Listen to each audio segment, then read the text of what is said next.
할렐루야. 하나님 말씀 보겠습니다. 출애굽기 34장 6절 7절 말씀입니다. 같이 한 목소리로 6절 7절 읽습니다. 시작. 여호와께서 그의 앞으로 지나시며 선포하시되 여호와라 여호와라 자비롭고 은혜롭고 노하기를 더디하고 인자와 진실이 많은 하나님이라. 인자를 천대까지 베풀며 악과 과실과 죄를 용서하리라. 그러나 벌을 면제하지 아니하고 아버지의 악행을 자손 3, 4대까지 보응하리라. 아멘. 자, 오늘은 이 속사람이 성화되고 변화되는 데 있어서 우리가 문제가 되는 부분들이죠. 이렇게 제목을 잡아봤어요. 조상들과 연결된 영적인 줄기 또는 조상으로부터 온 저주. 이 저주는 조금 단어가 안 좋았어요. 저주란 말은 제가 제목을 안 달고 영적 줄기들, 부모로부터 여러분이 타고난 그런 부분들을 나누려고 합니다. 여러분, 저와 여러분에게 여전히 남아있어요. 저와 여러분 예수 믿었어도 여전히 남아서 작용하고 있는 그런 과거의 유산들입니다. 부모로부터 물려받은 유산들, 부모뿐만 아니라 할아버지, 증조할아버지, 고조할아버지 이쪽으로부터 쭉 물려받은 유산들이 있어요. 그 결과로 여러분과 저의 모습이 지금 그 모습입니다. 그걸 한 단어로 표현하면 뭐라고 할까냐면 성경에 쓴뿌리라 그럽니다. 쓴뿌리가 여러분한테 있는데 그 쓴뿌리 근원이 여러 가지 있지만 오늘은 바로 이 우리 선조들에 의해서 만들어진 쓴뿌리를 보려고 하는 거예요. 이 쓴뿌리가 저와 여러분을 살아가면서 가장 흔하고 기본적인 죄를 만들어냅니다. 가장 기본적인 죄. 그래서 누누이 말씀드린 히브리서 12장 15절에서 쓴뿌리가 나서 너희를 괴롭게 하지 않게 하라 그래요. 쓴뿌리가 났다 그러면. 쓴뿌리가 나서. 거기서 나서라고 하는 동사. 이 동사는요. 숨은 뿌리에서 나오는 식물과 같은 어떤 그런 의미를 말해요. 뭔가 나오는데 그게 어디서 나오는지 몰라. 근데 여러분 우리가 상식적으로 알잖아요. 뿌리가 있어야 나오는 거죠. 네, 그겁니다. 무슨 말이냐면 저와 여러분이 미처 파악하지 못하고 있는 숨어있는 뿌리들에서 뭔가 자라고 있고 그것이 다른 게 아니고 여러분 속에서 내 속에서 자라고 있었던 것들이라는 거예요. 근데 이미 우리는 살 만큼 살고 모르고 그냥 지금까지 오면서 이미 저와 여러분의 많은 것들이 거의 100% 다 우리 안에 자리 잡고 있어요. 여러분과 저의 내면에 숨어있고 뿐만 아니라 여러분 깊은 내면, 그 평원 아래 있으면서 문제가 되는 그 뿌리를 통해서 히브리서 바울은 문제 일으키지 않도록 해라 그래요. 은혜가 헛되게 만드는데 바로 이 쓴뿌리가 은혜를 헛되게 만들어 라고 얘기하는 겁니다. 그러면 여러분 보세요. 쓴뿌리라고 제가 표현했지만 이 쓴뿌리는 우리가 흔히 기억할 수 있는 사건 수준보다 더 훨씬 깊은 곳에 숨어 있다는 거예요. 그리고 이런 것들은 여러분의 몸속에, 여러분 뱃속 장기들 속에 자리 잡고 활동하고 저와 여러분의 건강, 체질, 성격 등을 조종하고 있다 하는 겁니다. 이런 쓴뿌리가 만들어진 배경은 다양합니다. 오늘은 지난주에 말씀드렸죠. 오늘은 우리 조상들로부터 온 것들로 인해서 내려져 있는 그 부분을 살펴본다 그랬죠. 여러분 제가 지난주에 설명했죠. 어떤 형태의 쓴뿌리든지 간에 심고 거두는 법칙에 의해서 작용된다 그랬어요. 그렇죠? 기억나시죠? 그러면 조상들이 어떤 악을 행했다면 그 악에 대한 저주는 흘러들어올 것이고 축복된 일을 했다면 그 축복도 역시 흘러들어온다는 겁니다. 저주만 흘러들어오는 게 아니에요. 복도 흘러들어와요. 그러면 조상들의 죄악된 행위 결과로 집안에 저주가 흘러들어와서 그 후손들이 그대로 받는 경우가 대부분입니다. 그리고 저와 여러분의 기본적인 성격 있죠? 이 성품은 부모의 DNA가 그대로 전이되어 있어요. 여러분의 성격이 누가 안 가요. 저 모르는 사람의 성격이 아니고 여러분의 아버지나 어머니의 성향 그대로 가져왔어요. 이게 DNA예요, 그거. 맞죠? 그런데 그런 게 많지만 우리들의 몸과 성품 속에서 실제적으로 지금도 작용하고 있다는 것을 여러분이 아는 것 대단히 중요하다는 거예요. 그래서 저와 여러분의 그 성품이나 그리고 건강과 관련된 고질적인 아픔이죠. 여러분의 고질적인 아픔이 있을 거예요. 풀리지 않는 문제들. 도무지 안 풀려요. 심지어는 내가 왜 이런 배우자를 만났지? 다 그러죠? 한 번쯤 다 내가, 이런 어떤 후회하는 감정조차도 사실은 여기에 해당된다라고 말씀드릴 수 있어요. 그럼 이런 문제의 원인은 뭐냐? 그렇죠. 원인은 쓴뿌리라고 그냥 제가 좋은 말로 한 단어로 표현합니다. 그런데 그 뿌리는 아까 그랬죠? 조상들과 연결됐다는 것에서 답을 찾아야 돼요. 자, 그러면 첫 번째 생각해 볼게요. 저주. 여러분, 저주라는 단어, 우리가 조상으로부터 좋은 축복들을 흘러온 부분이 있겠죠? 그런데 그것만 있는 게 아니죠. 저주 같은 것도 올라왔어요. 그럼 저주라는 게 뭐냐는 겁니다. 그리고 이 저주가 얼마만큼 효력을 가지고 있느냐는 거예요. 여러분, 쓴뿌리와 저주는 그래서 후손들에게 그냥 전이되는 거예요. 그렇다면 쓴뿌리는 어떤 형식으로 자리 잡았을까요? 여러분의 성품과 기질의 쓴뿌리가 그대로 자리 잡고 있고, 저주라고 하는 것은 여러분의 몸의 질병과 여러분의 생활 현장에 영향을 줍니다. 그러면 저주를 먼저 살펴볼게요. 저주는 나쁜 단어죠. 근데 저주라는 뜻은 히브리 단어 중에는 5단어로 나오는데 제가 그 중에서 2단어만 여러분에게 소개합니다. 아라르라고 하는 단어가 있어요. 이 단어는 뭐냐면 마법으로 제지하는 거예요. 뭔가를 제지하는 거. 또는 주문을 해서 묶어버리는 것이 바로 이 단어예요. 그러면 이 단어의 뜻은 저와 여러분에게 와야 할 것들이 오지 못하게 막혀버리는 상태를 저주라고 그러고, 또는 인정받는 대신에 나를 인정해 줘야 되는데 인정하는 대신에 어떻게 해요? 멀리함을, 소외당함을 만들게 하는 게 이 저주의 이 단어의 뜻이에요. 뭔가에 저항하지 못하도록 무력하게 만들어진 상태. 내가 막 힘을 쓰려고 하는데 안 돼. 이게 다 저주의 형태라는 겁니다. 우리가 저주하면 막 거창하게 막 사고 나고 죽어버리고 이렇게 생각하는데 성경은 그런 걸 저주로 말하지 않습니다. 이런 현상들이 다 저주라는 거예요. 그게 아라르라고 하는 단어 뜻입니다. 그 다음에 또 하나 켈랄라라고 하는 히브리 단어가 있어요. 이건 뭐냐면 복되고 의로운 상태. 여러분, 복되고 의로운 상태여야 되는데 그게 안 된 것이 이 단어 뜻이에요. 그리고 좋아지는 게 아니고 더 낮은 상태로 떨어지는 것이 바로 이 단어 뜻입니다. 그러니까 이게 저주예요.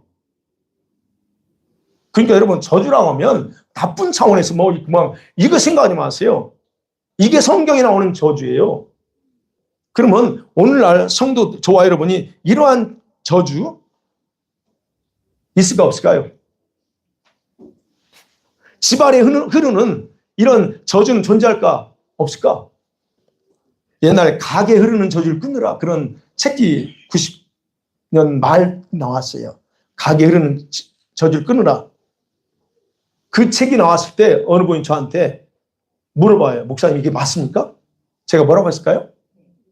어떻게 알았어요? 맞습니다. 그렇죠.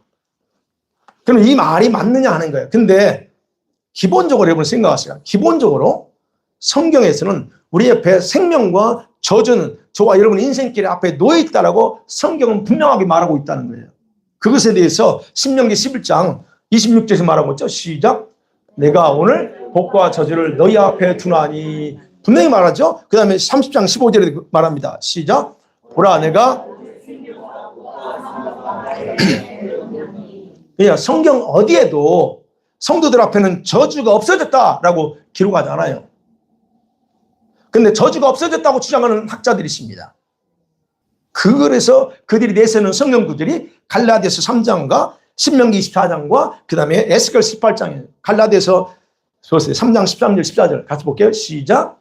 그리스도께서 우리를 위하여 저주를 받은 바 되사 율법의 저주에서 우리를 속량하셨으니 기록된 바 나무에 달린 자마다 저주 아래 있는 자라 하였음이라. 이는 눈으로 말미암아 성령의 약속을 받게 하려 함이니라. 보세요. 예수님이 십자가에서 저주를 받아 죽으셨습니다. 저게 왜 죽으셨다고요? 14절이 왜 죽었냐 하는 내용이 2가지입니다. 예수님 십자가에 저주받아 죽으신 이유는 2가지예요. 이방인이 아브라함의 복을 받는 거예요. 구원입니다. 그게 이방인이 구원받게 하는 거. 그 다음 또 하나는 뭐예요? 성령의 약속, 즉 성령을 체험하는 거예요. 성령을 받는 것이 주님의 저주를 받은 목적 두 번째예요. 분명히 말합니다. 그러면 저기에서 어느 구절에서 예수 믿는 자가 저주 없어졌다고 하는 기록이 있어요? 또 올게요. 신명기 24장 16절 시작. 아버지는 그 자식들로 말미암아 죽음을 당하지 않을 것이요 자식들은 그 아버지로 말미암아 죽임을 당하지 않을 것이니 각 사람은 죽임을 당할 것이니라. 여러분 에스겔서는 제가 저기 안 넣었지만 에스겔서 18장을 보면 이런 말씀이 있어요. 2절에 보면 아버지가 심포도를 먹었는데 아들의 이빨이 시다. 그게 있어요. 가능해요? 가능하지 않습니까? 아버지 때문에 아들이 죽임 당해야 되냐? 하는 거예요. 아니죠. 그래서 에스겔서 18장에서는 뭐라고 하냐면 아들이 아버지가 죄 지은 그 대가를 감당해야 되냐? 너 아니라고 말합니다. 그러면서 말한 거예요. 4절과 20절에 보면 범죄하는 그 자가 죽을 거다 그래요.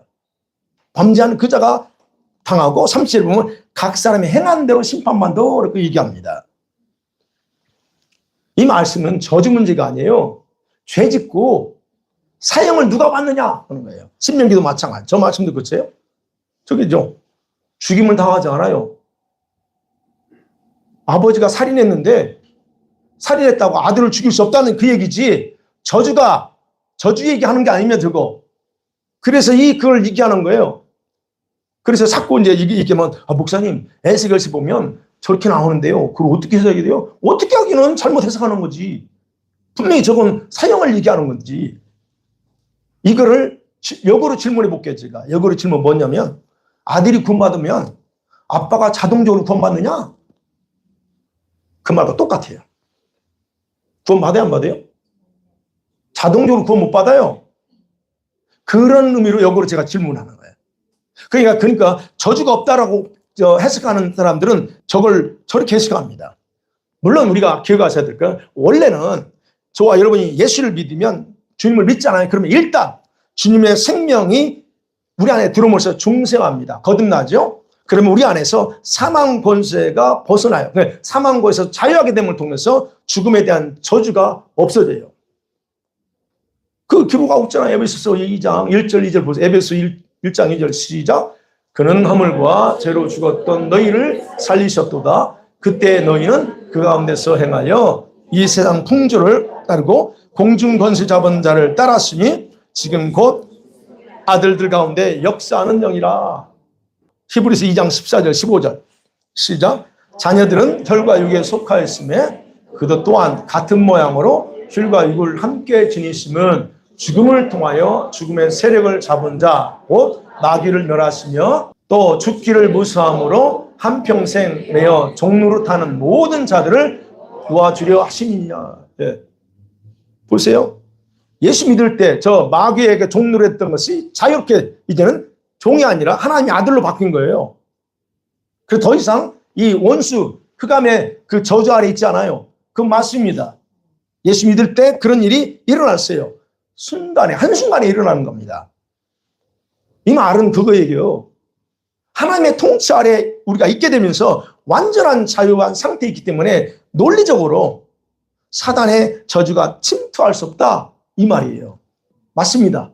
지금은 여러분 사단의 저주가 여러분에게 들어올 수가 없어요. 그런데 이거예요. 믿기 전에 여러분에게 흘러들어온 저주는 어떻게 되냐 하는 거예요.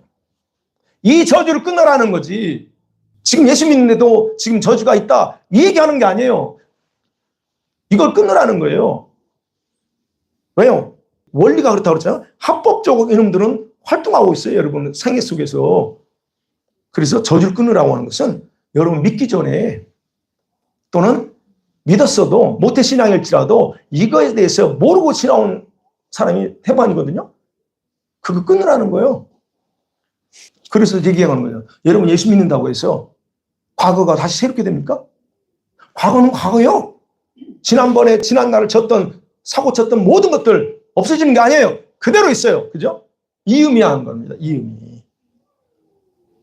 그래서 아무리 신학자들이 예수님의 죽음으로 사탄의 저주는 끝났다. 학문적으로 주장합니다. 예, 이해는 돼요. 그럴지라도 제가 강조하는 건 하나님의 공의의 법은 변경되지 않고 그대로 집행된다는 거예요.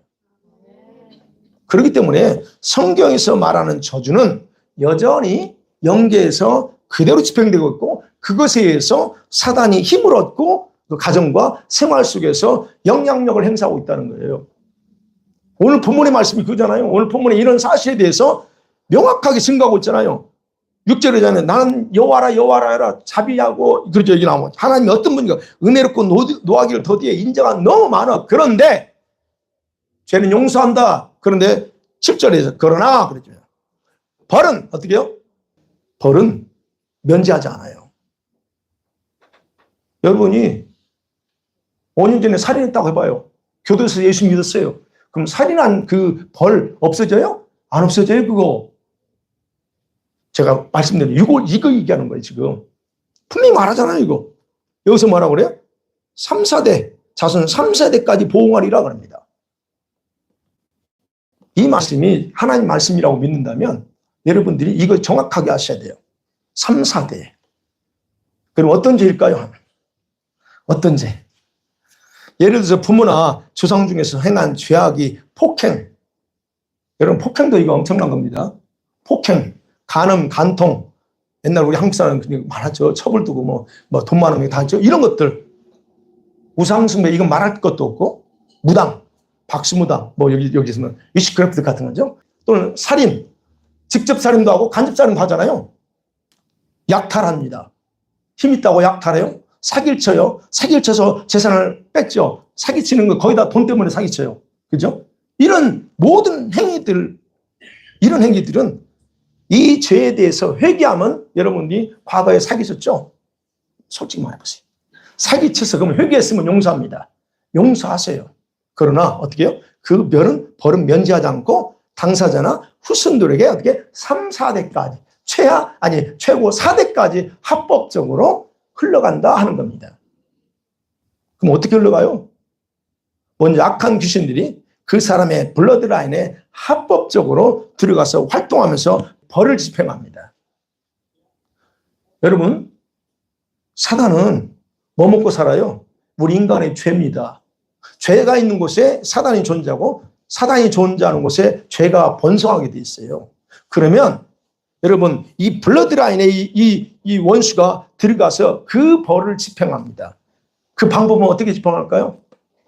벌을 어떻게 집행해요?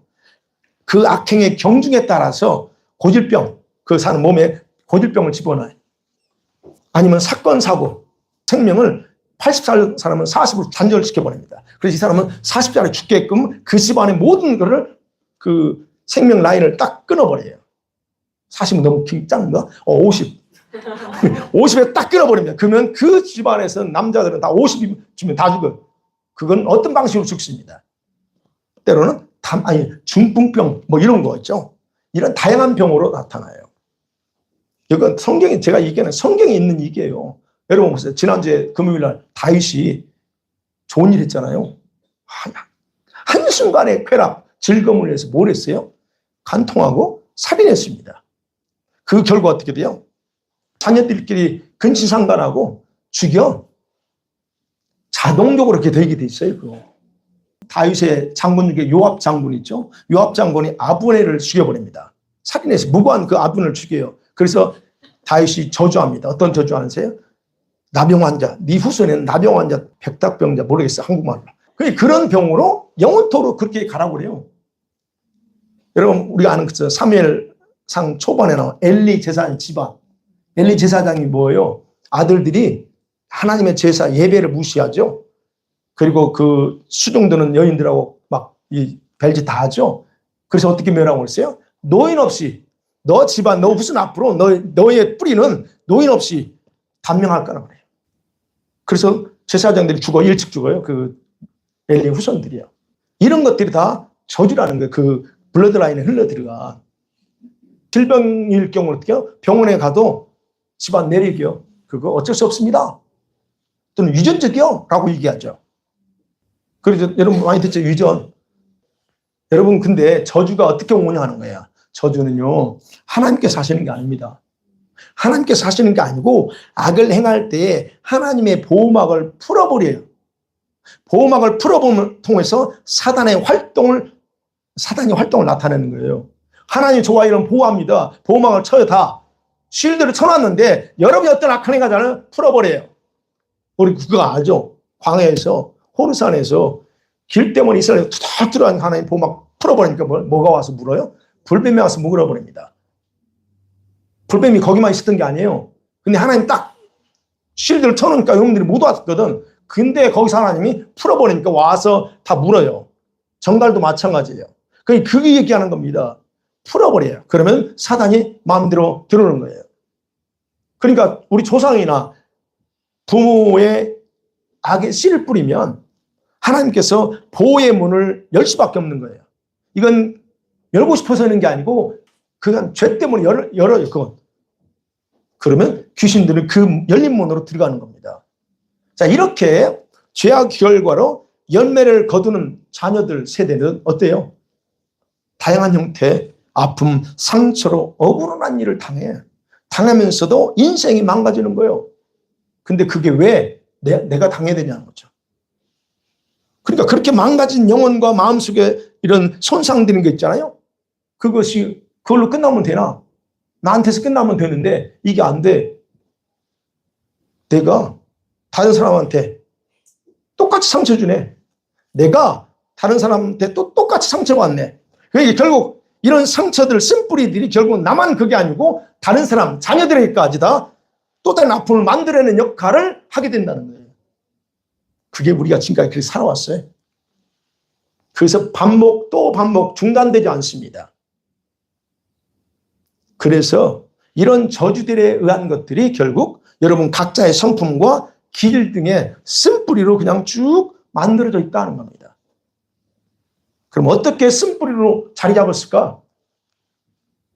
이거는 우리가 다 아는 얘기예요. 여러분 저주에서 자기 가족이나 집안이 당한 어려운 일이 있게 되잖아요.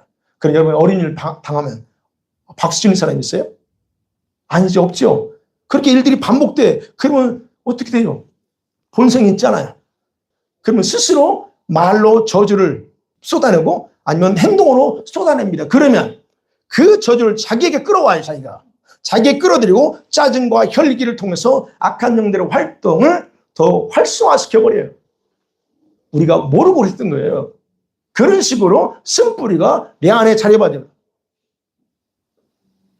이런 패턴으로 악한 영들은요, 여러분과 저의 성격과 성품, 길 등으로 자기화시켜요. 내 거인 것처럼 자기화시키고 습관화시킵니다. 제가 늘 성격 공부할 때 가르쳐요. 습관화되어 있고 자기화되어 있다 또는 성품화되어 있다는 거예요. 이게 원래 내 게 아니었어. 그런데 그걸 내가 내 것처럼 만들었다는 거예요. 자, 그렇게 될 때 있잖아요. 말로 끌어오는 저주가 내 안에서 쓴뿌리로 작용해요. 그래서 상대방에게 또 상처를 주고 또 상처를 당하게 된다. 그렇죠. 반복된다는 겁니다. 자, 그리고 이런 성격과 성품 기질들도 누구한테 가요? 누구한테 갑니까? 내 아들, 딸한테 흘러가는 거예요. 그래서 잘 봐요. 우리 어머니 성품이 누구의 건지, 할아버지 건지, 할머니 건지. 여러분 성품이 지금 누구하고 같냐 이거죠. 할아버지의 성품이 어머니에게 왔을까? 어머니 거가 나한테 왔어. 여러분 어떠세요? 보세요. 이런 식으로 흘러가요. 저는 아버지 성격을 모릅니다. 아버지 일찍 돌아가셨기 때문에 몰라요. 근데 대충 알아. 왜? 내 동생 성격을 보면 알아. 왜? 나는 우리 어머니 닮았거든. 우리 어머니 누구냐? 우리 외할아버지 닮았어. 그 성격이 지금 제가 이제 이걸 알고 나서 조사해 보니까 그런 거예요. 우리 어머니 말이 없어요. 내가 말이 없잖아요. 이렇게 할 때는 설교하니까 말하지 사실 말 없어요. 그런데 다른 내 동생 보면 말 잘해요. 그게 뭐냐? 그래서 제가 아버지 성격 정확하게 모르지만 대충 그렇구나라고 제가 인지가 되는 거예요. 이런 식으로 자녀들에게 저와 여러분이 흘러갔다는 겁니다. 그렇기 때문에 구원받은 저와 여러분이 저주가 없어. 이런 식으로 해석하는 것은 참 어리석은 그런 모습이에요. 저주라고 하는 것은 아까 그랬죠? 그런 것을 저주지 뭐 엄청난 걸 말하는 게 아니라는 거예요. 그래서 지금도 여러분과 제가 스스로 자기를 저주하면서 살고 있는 경우가 또는 성도들이 많다는 거 아세요? 여러분이 어제까지 아니 오늘까지 여러분 스스로를 저주했을지 몰라요. 얘기해 볼까요? 저주는요, 입으로 여러분 끌어옵니다. 입으로 끌어와요. 여러분 저주는 주님이 저주하는 게 아니고 여러분이 말로 끌어온다는 거예요. 스스로 자신에 대해서 부정적인 말을 서슴없이 하는 거, 이건 저주를 끌어오는 겁니다. 누구한테? 자기에게. 집안이 아니고 자기에게 끌어와요. 이건 자기에게. 이런 거 있죠. 난 사람 같지 못할까요? 이게 좋은 말입니까? 여러분은 그 말을 있는 그대로 말할 수도 있어요. 내가 아무리 심각해도 나는 목사할 가능성이 없어. 이건 목사 사기가 없어. 예를 들어서 가능성이 없다고 그래요. 내가. 근데 나는 그걸 얘기하는 거예요. 어떤 게 심하면 난 죽어야 돼. 아이고, 나 같은 인간은 살아봤자 엄마 아빠도 별로 도움이 안 되고, 이렇게도 말할 수도 있어요. 어떤 경우는 정말 더럽게 재수없네. 이런 거 아예 안 할 거야. 우리가 지금 아무것도 아닌 말 같은데 이 모든 것들이 여러분 스스로를 저주하는 형태의 말들이에요. 부정적인 말들. 부정적으로 여러분의 생애에 저주행을 불러들이는 거라는 얘기예요. 여러분 그래서 아셔야 돼요. 제발 우리가 부정적인 말 하지 말고 수근수근 하지 마세요. 누군가에 대해서 여러분요 부정적인 말 할 수 있습니다. 근데 그것이 어떤 의미인지 알고 한다면 여러분 절대 그렇게 할 수 없어요. 여러분이 그 부정적인 말을 한다면 그 말이 누구한테 돌아가요? 그 사람한테 안 갑니다. 그 말이 누구한테 내 입에서 나왔으니까 내 입으로 나한테 돌아오는 거예요. 그거. 제가 그 얘기하는 게 아니고요. 성경이 말하고 있어요. 제발. 여러분 그래서 누구의 다른 사람에 대해서 제발 이러쿵저러쿵 말하지 마세요. 시편 109편 18절에서 말하고 있잖아요. 가서 볼까요? 시작. 또 저주하기를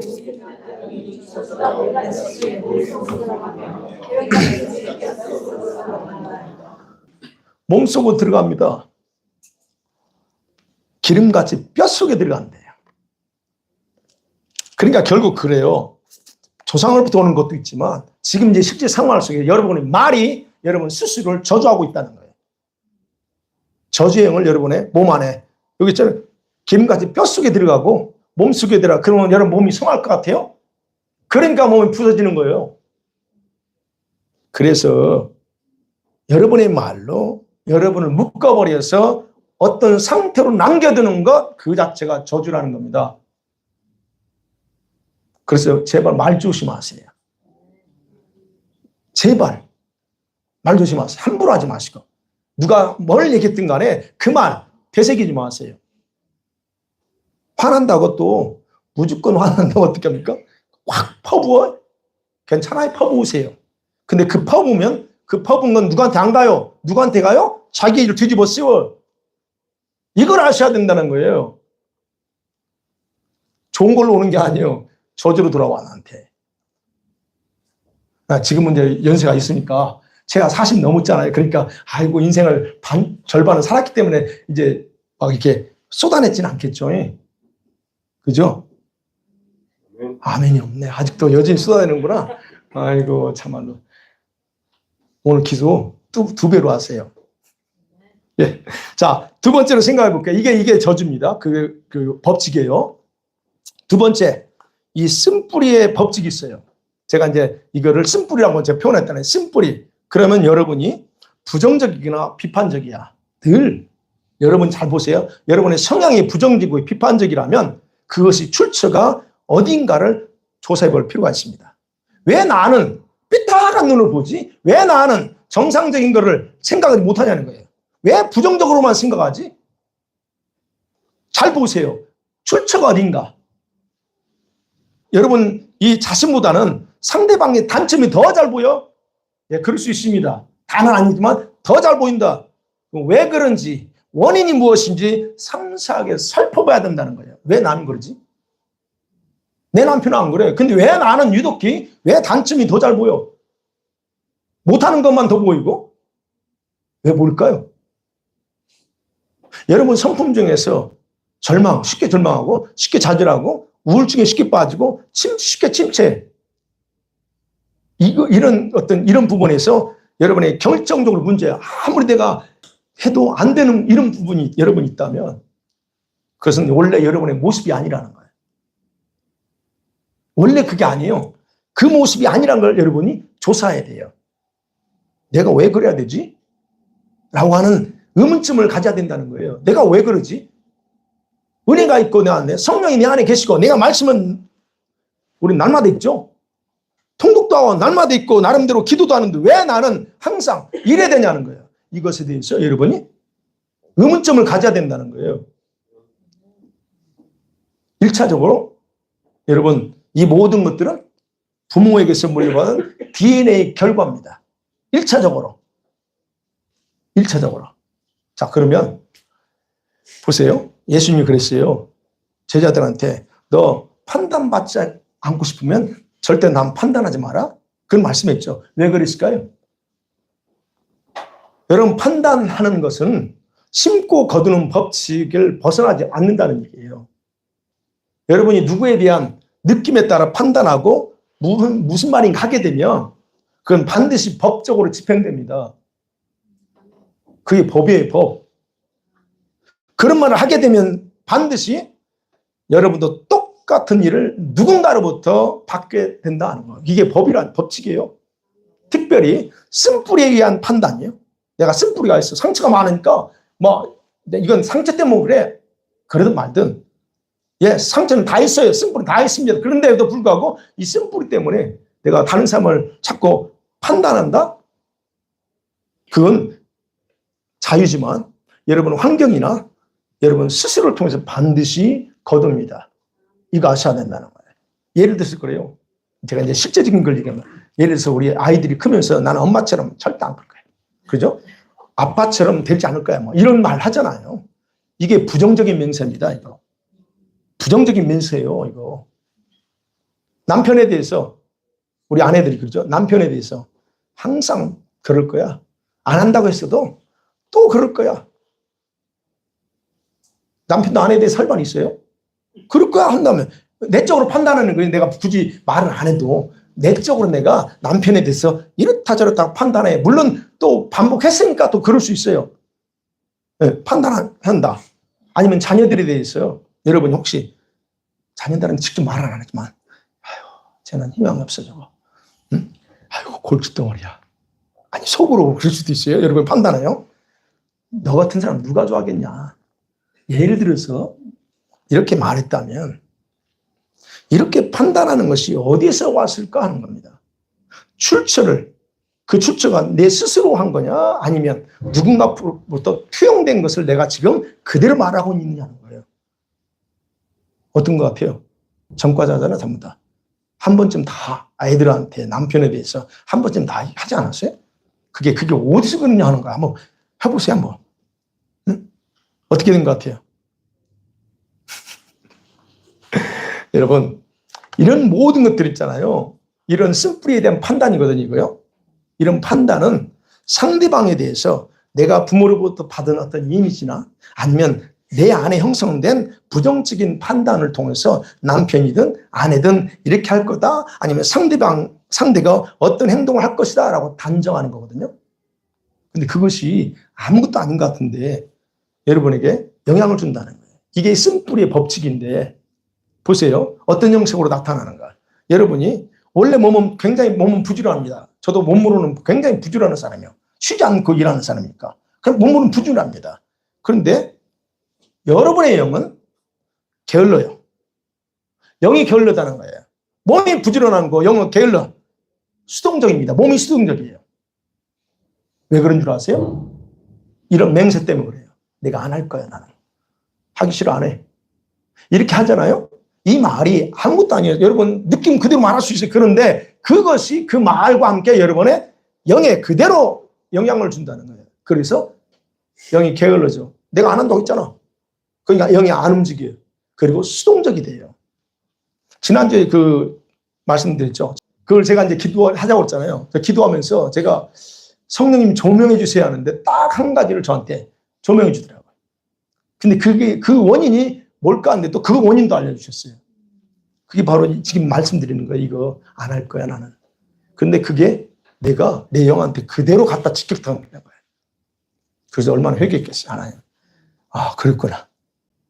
근데 그게 나쁜 의도도 한 것도 아니고, 근데 어느 순간에 그게 그렇게 만들어. 그래서 내 영이 수동적이고 내 영이 게을러. 몸은 굉장히 부지런한데, 이런 거예요.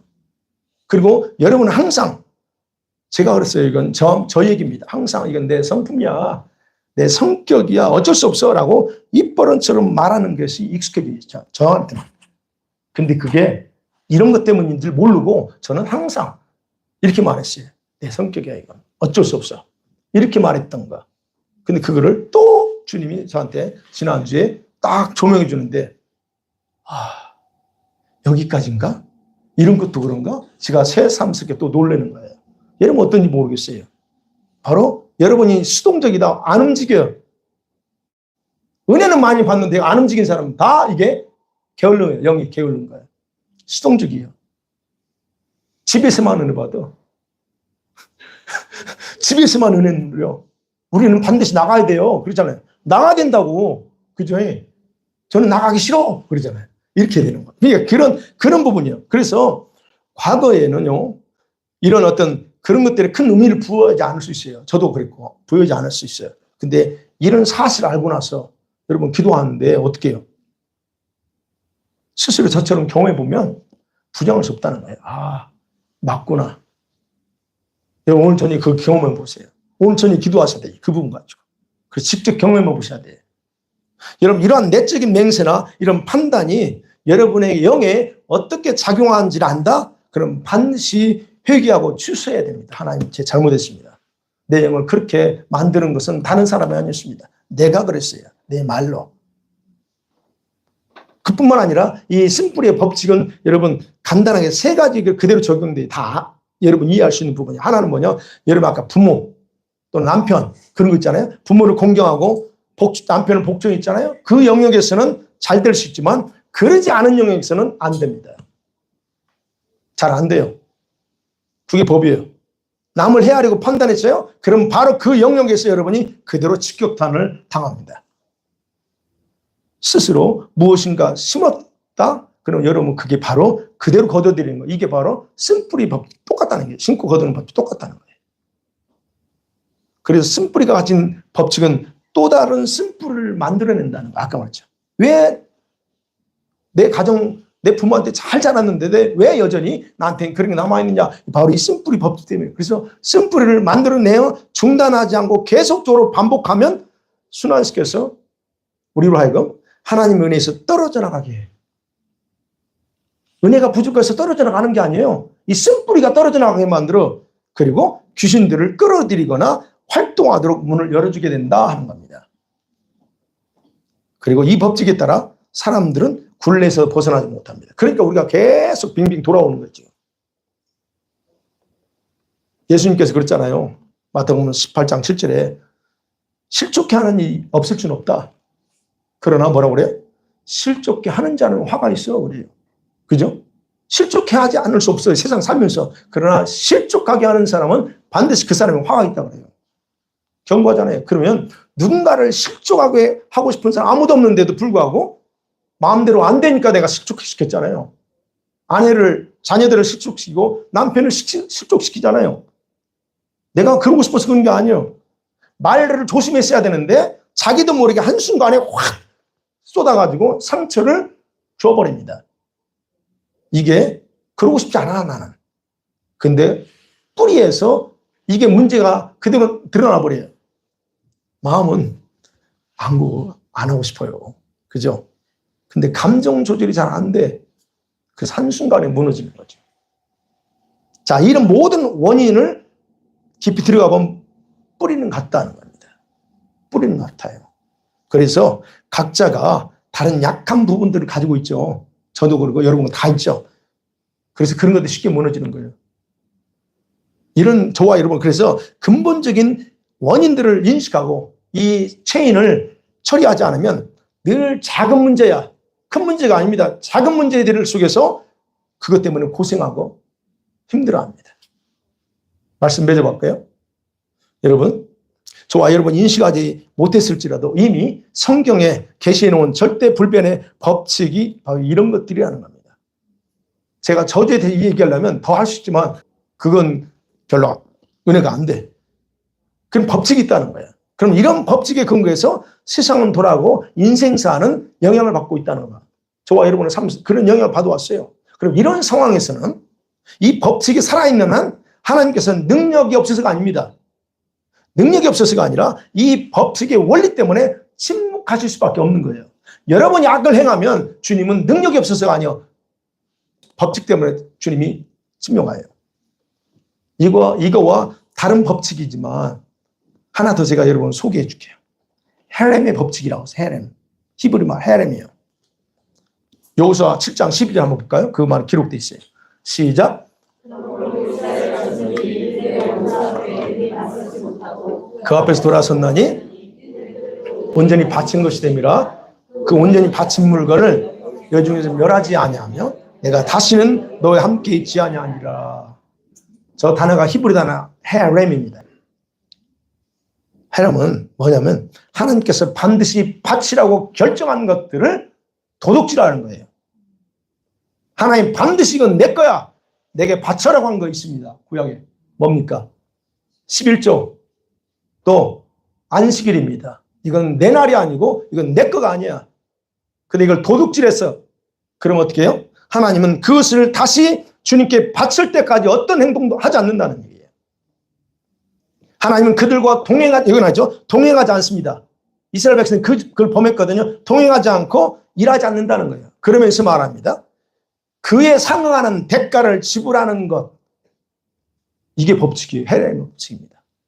이거 어기면 그냥 그걸로 끝나는 게 아니라 어긴 것엔 대가를 반드시 요구하는 것이 이 헤렘의 법칙이에요.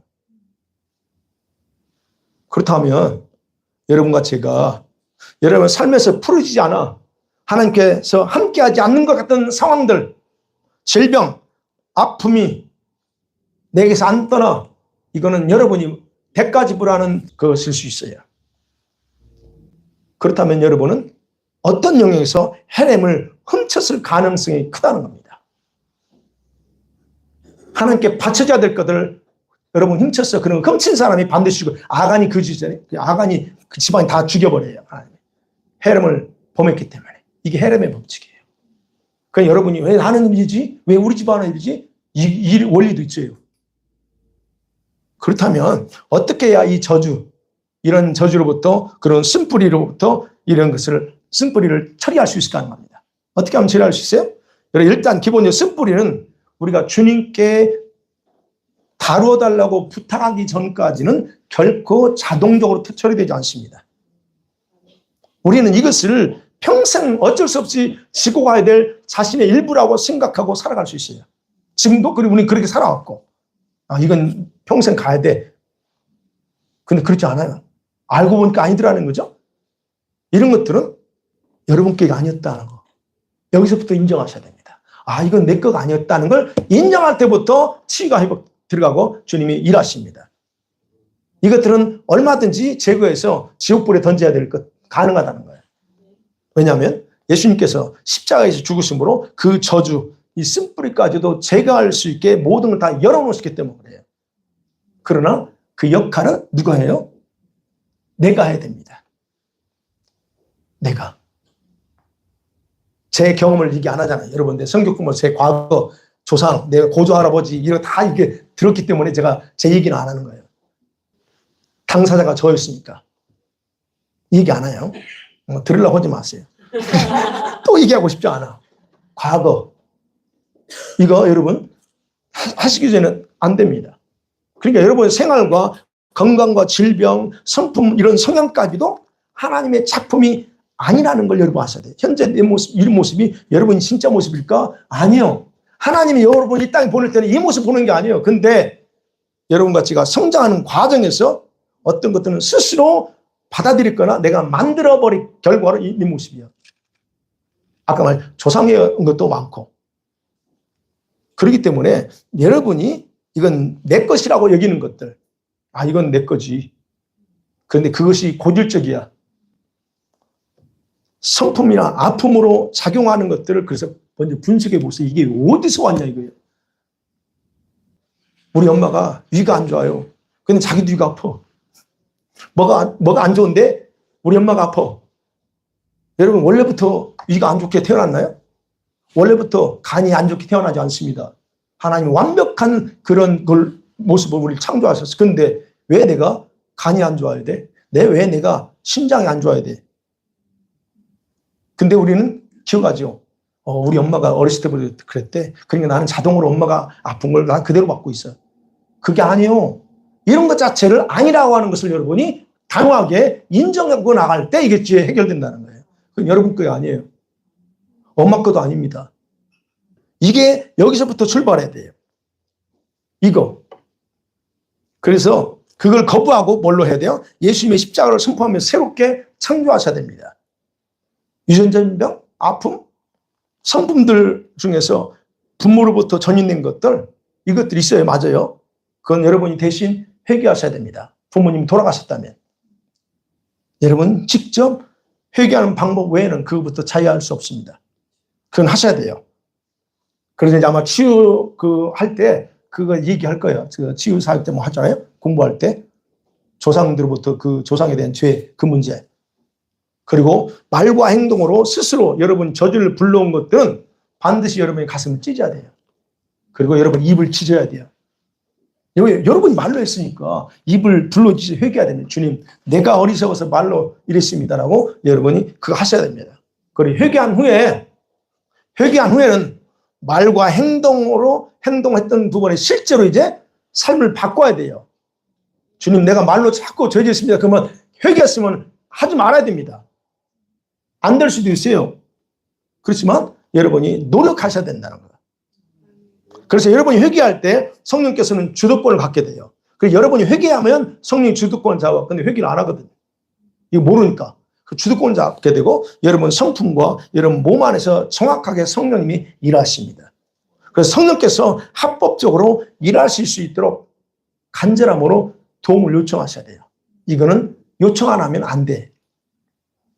그러면 여러분의 내면에서 변화가 일어나는 것을 여러분이 쉽게 감지할 수 있습니다. 그래서 여러분의 영적인 성장이나 성화가 지금보다 더 빨리 진행될 수 있음을 기억하고 여러분이 오늘 이후부터 다시 하나님 앞에서 이 문제로부터 자유하고 처리하면서 더 깊이 성화의 단계로 들어가기를 간절히 축원합니다. 아멘.